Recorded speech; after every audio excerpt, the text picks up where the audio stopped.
Joining me now at the AmFest 2025 Blaze TV booth, we've got Jaco Posobiec. Sarah, it's great to see you. Thank you so much. So happy we got you. I imagine you are like busy at these events, so I appreciate the time. You know, we had a little bit of a schedule change. There was someone who had a late flight, so some things got moved to the right, as they say. So I'm here. I'm here. I know it's funny you said things got moved to the right, as we always say, because sometimes I'll tell my son, I'll be like, move left, and I'm like, no, don't do that. Actually, No, we never move left. No. We never move left in this house. No, I only turn right. I only go right. Yes, yeah, exactly. I have two modes, right or hard right. Yeah, exactly. So here at this event, obviously, we're here to honor Charlie's mission and move the mission forward. And it surprised me. I guess I won't name drop anyone unless you'd like to. It kind of surprised me to hear this weird, like, simping for Islam from the main stage, from one of the speakers. I feel like Charlie was very clear that Islam is not compatible with the West. And it was frustrating for me. Yeah, look, and Charlie was getting to a point where I think, like, Charlie was against simping in general. He knows that I'm against simping. I mean, simping ain't easy, as they say. But I would say that includes simping for any foreign country or any foreign group or any foreign, we're going to do this. No, it's America first. Yeah. It's literally America first. And whether that's, that's this group or that group or another group, any policy that America should have going forward should be a policy that says what is the best way forward in the best interest of the American people right here, right now, as we have been historically constituted. And it's so simple. It's literally that simple. And so it's like there's people who want to say, oh, what about this or what about that? And like and there are people I think who they like the division. They want to, play into it, play into the soap opera, theatrics, Jerry Springer-ness of it all. Yeah. And people come to me and they're like, which side do you want, Poso? Like, which side? Are you team Candace? Are you team Erica? Are you team Tucker? Are you team Ben? Are you team, guys, like, at the end of the day, like, I'm team Charlie.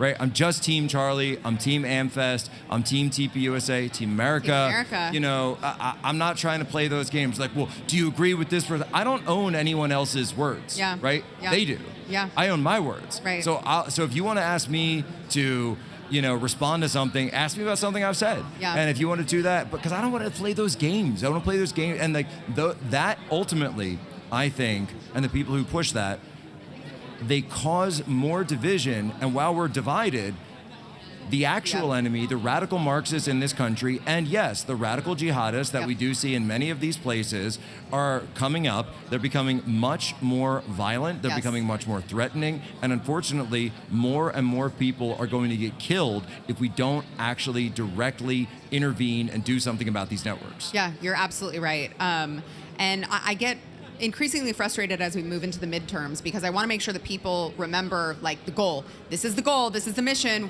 We need to keep power in Congress. The goal is ballots and boxes. Yes. Yeah, and Charlie understood that after 2022 and getting, just seeing the craziness that happened here in Arizona. Yeah. I remember sitting with him that night, election night. We're doing a live stream, and he goes, "We got to do ballots." And he just looked at me and said, "We got to do it." And that was how Charlie was. Charlie wasn't one of these guys who would, sit there and like spend a long time over a decision, right?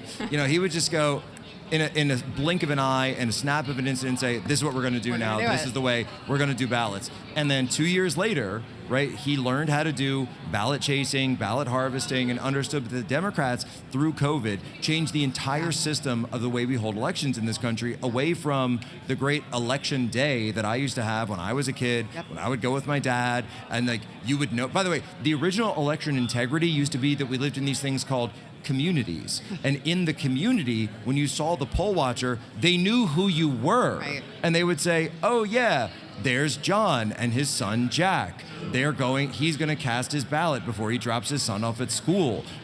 Is your mom coming after work?" Like that kind of thing. That was the original voter integrity. But they destroyed election day so they could get us to the system that we're in. But long story short, Charlie was totally committed to victory, and that obviously meant victory at the ballot box. Yeah. So what do you think that the midterms is going to look like? Speaking of victory at the ballot box. Look, we're up against a lot of headwinds. Yeah. We're up against a lot of headwinds in 2026. And to put my analyst hat on, if I were to sit here and say that everything's hunky-dory and that we're wading into safe waters, I wouldn't be a good sailor if I did that. I was in the Navy.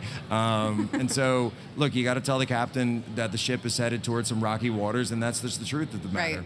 And the truth of the matter is that typically in a president, it's actually weird because in a way, because Trump wasn't in office for those 4 years, this is almost working like a first midterm election for a president. And typically in those types of elections, you see the party that's out of power doing very, very well, the opposition party. Mm-hmm. And so when you look at the Republican House right now, they're hanging by a thread.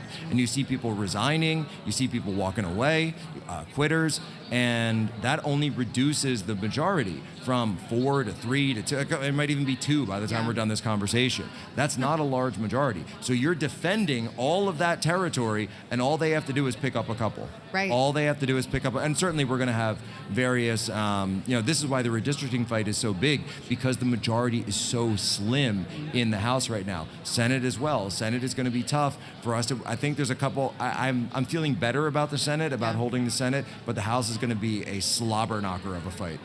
Which is frustrating because we still have a lot to be done. We still have a lot of, President Trump with the swipe of his pen, a lot of executive orders he made to where we didn't have to live in the darkness that was under the Biden regime. But Congress hasn't codified a lot of that. So it's really important that we keep that, maintain that majority so that they can, maybe I'm just holding out hope that they will actually do something. Well, it's up to the Republicans in Congress, right? So Donald Trump, we elected him to the presidency, but no, he is as much as the media likes to say, no, he is not Mussolini, he is not General Franco. He can't just pass these edicts and they immediately become law. We've certainly seen that from the courts. We've certainly seen that from other examples where the implementation gets held up.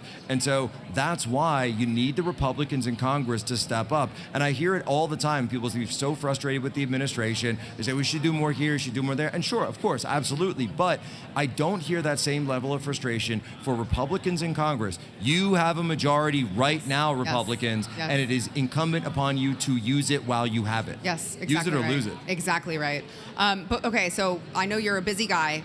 Before I have to let you go, I do want to ask you, being that you did mention you were in the Navy, what's your opinion on all of these Venezuelan drug boats being blown up by the War Department? I'll say something that people may not like this. All right, I don't like them. I don't like the drug boat strikes. No, I don't like them.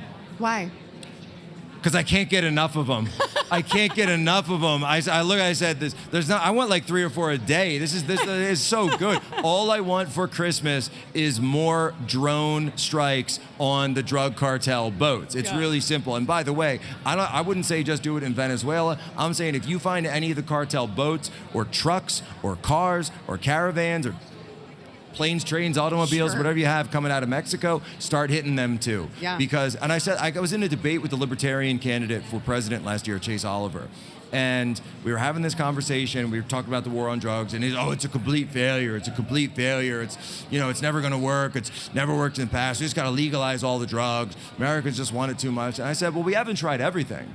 He said, what do you mean? I said, well, there's other things we could do potentially to stem the flow of tide of drugs and fight the cartels. He said, what would that be? I said, well, we could kill them.